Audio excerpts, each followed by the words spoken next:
Next topic is the financial intermediaries.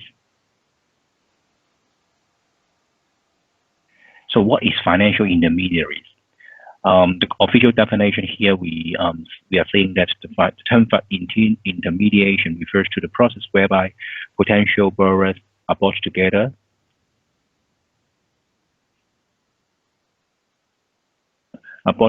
with potential lenders by a third party, the intermediary. So in simple terms, it is an agent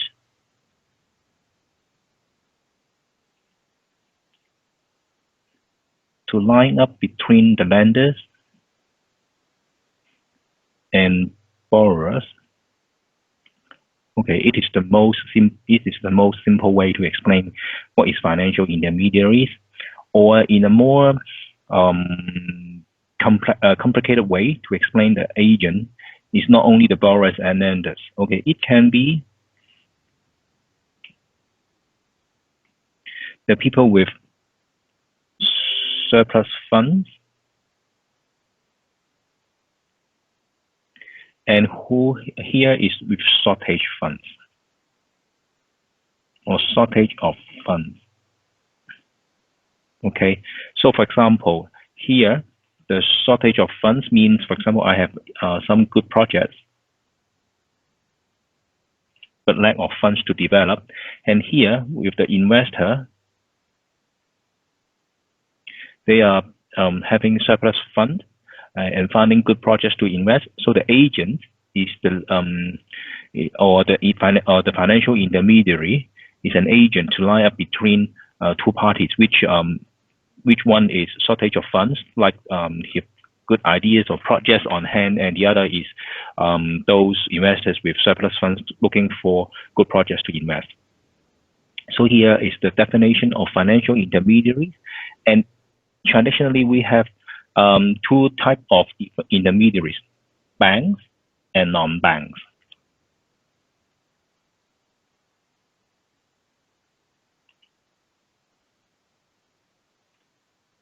So, for example, for banks, what type of banks that we can categorize as financial intermediaries? First of all, it's commercial bank. For commercial bank, which means they offer both primary and secondary services to both corporates and individuals.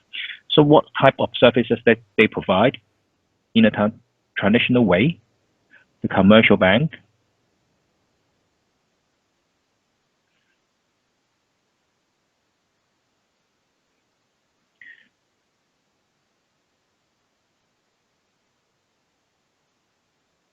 they are depositors. They put the money into the bank, and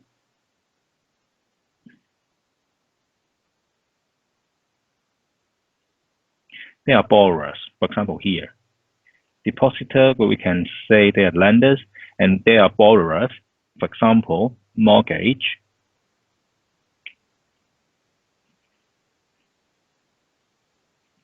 Okay, mortgage means the people borrowing money to buy a house or buy flats. Mortgage or loans.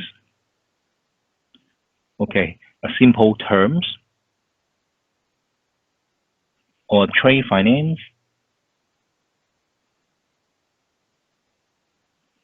So the money are from the depositor or the lenders to the commercial banks. Borrowers can be individuals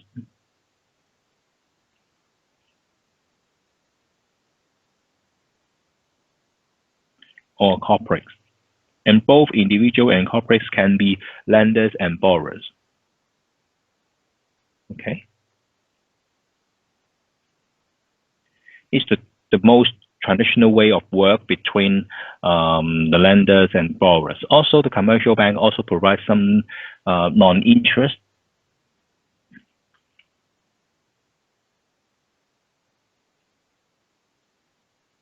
earning activities. Okay, for example,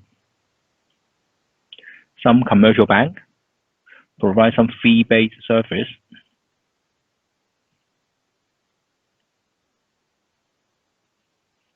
like just like broker.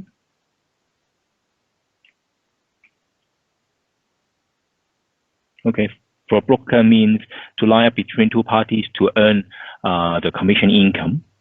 Okay, for example, a bank can be a stockbroker. For example, in some markets, the bank can also play the role as a stockbroker to help line up the people who would like to sell their securities, and somebody else would like to buy the securities, and the commercial bank can act as a broker, so place the order into the stock exchange market, and then no matter it's for buyer or seller, and the commercial bank can make fees based on the service provided. And also discount houses. Its major role is deal with the bill market, secondary bill market. They do only wholesale business. So in other words, the discount houses, they are the agent.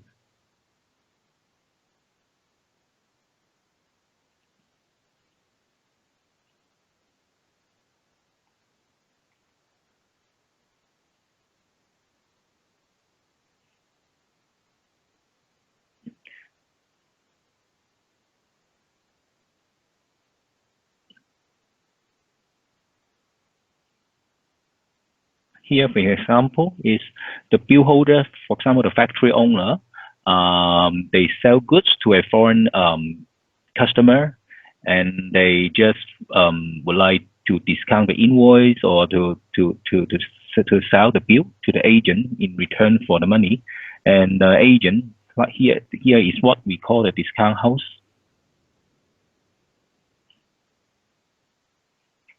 Okay, the discount house buy the bills and then sell to the investors, or as an agent to find the investor to buy the bill sold by the factory owner. So he's agent between the investor and the factory owner to selling the bill or selling the discount invoices. Here is the case a case for a financial intermediary deal with the secondary bill market. And the third one is, for example, the central bank.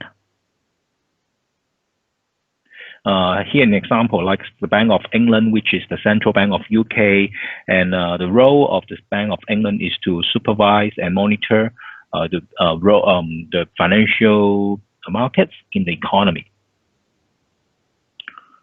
So the bank here is that provide the services. The Bank of England provides services to monitoring and supervising the financial market, which is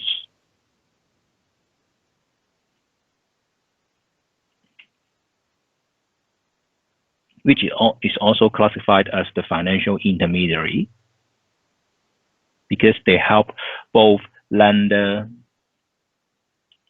and borrower.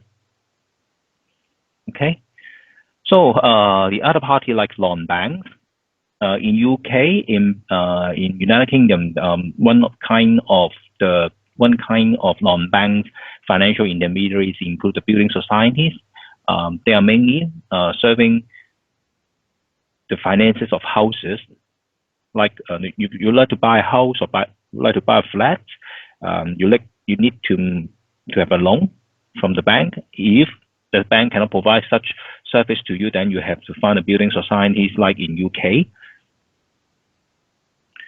Finance companies mainly dealing with the finance lease and hire purchase.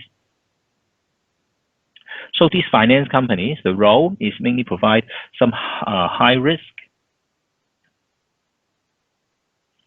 lending to, for example, to business. Okay, because we know finance needs and high purchase are major user of those finance activities are the business owner or business entities. They would like to make the production. They would like to have the production line, or they would like to have some trade business to buy the machines for their business, for the development. They need to have the finance with the pledge of the assets.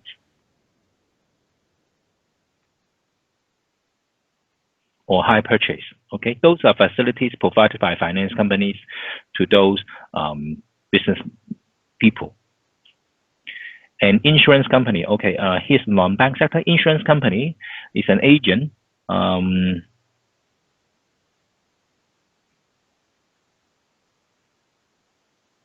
Okay, for example, you have a life insurance policy.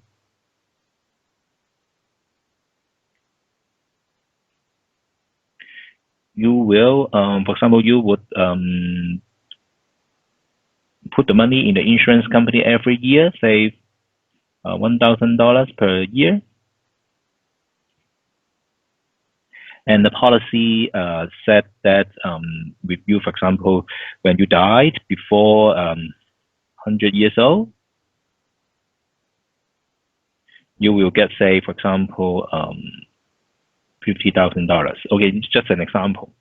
And what the insurance company do is to invest your $1,000 every year in some good projects in order to get the returns, so that they can make sure have the money to pay back to you. For example, when you died at say 99 years old, then the insurance company can commit the liability to you, which it will pay back 50,000 to the beneficiary of the life policy of the life insurance policy. So here, insurance companies, okay, it's one kind of non-bank financial intermediaries. They receive the money, also they pay the money, even with the different time frame.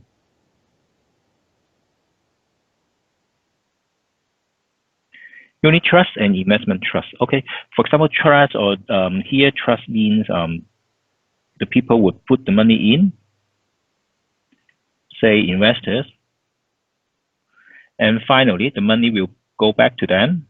And here is like to guarding the money and to ensure the money is reinvested properly.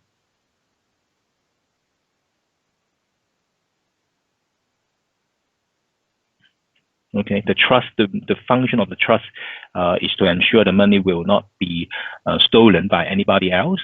So the investors can trust it. Pension funds, okay, for example, if you work in a company and when you after 30 or 40 years service of this company, then you will get your pension.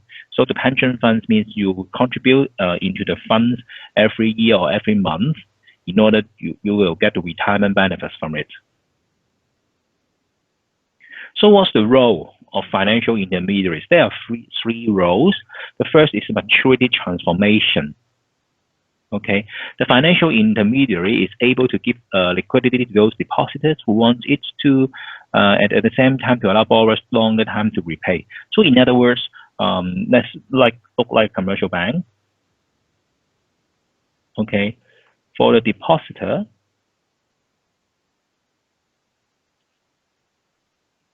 they put in the saving account or even current account. So in other words, it's a short-term money. Okay, and the borrowers,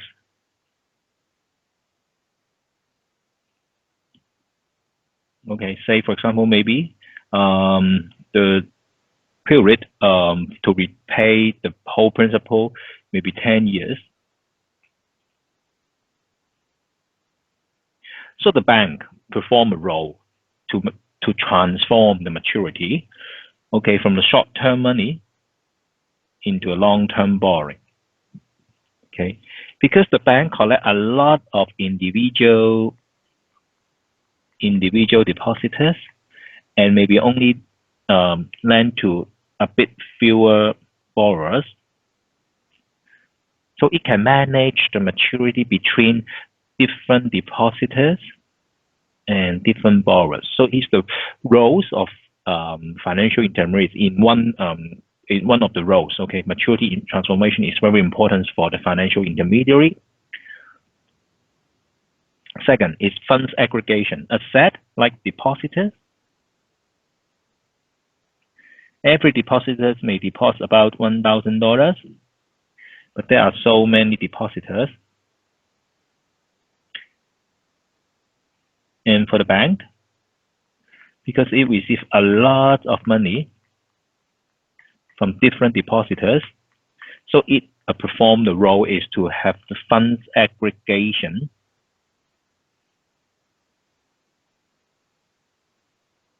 and it can have adequate financial strength to support different borrowers.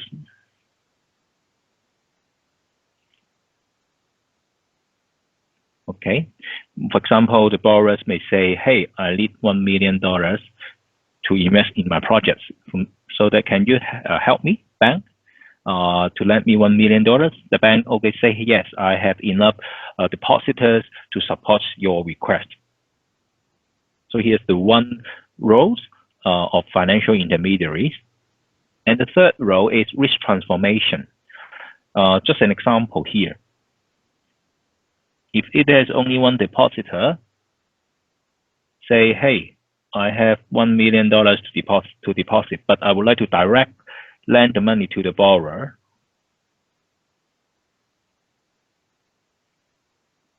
Okay, there's no bank, for example, in between them. The depositor can find a borrower to directly lend the money to the borrower for $1 million. So here is the risk. What risk? Is the borrower will default.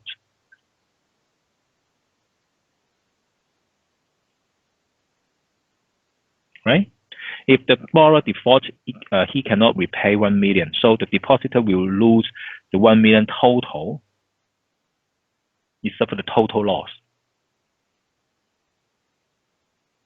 If the borrower defaults, then it's the worst case to the depositors. So the depositors is unwilling to lend money to the any individual borrowers because it takes a high risk to them. If the borrower defaults, then all the money lending out will be going away, will be run away. So the risk transformation here is the bank. A lot of depositor say hey, even there's 1 million, depositor A have 1 million deposit into the bank, but maybe there depositor B have 2 million. A lot of different depositors putting the money into the bank, and the bank, okay, I will lend the money to different borrower.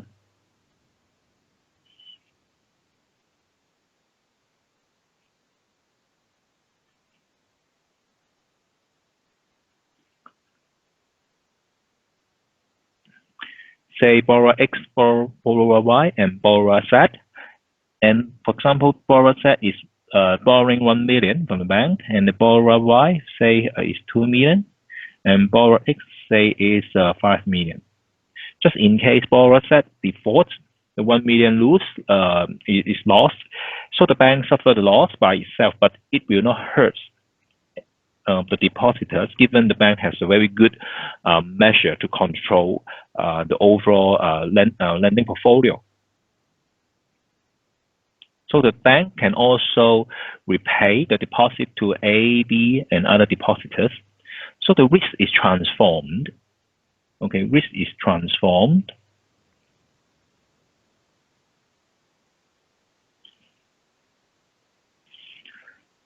In that sense, the bank provides a relatively risk-free place to all those depositors.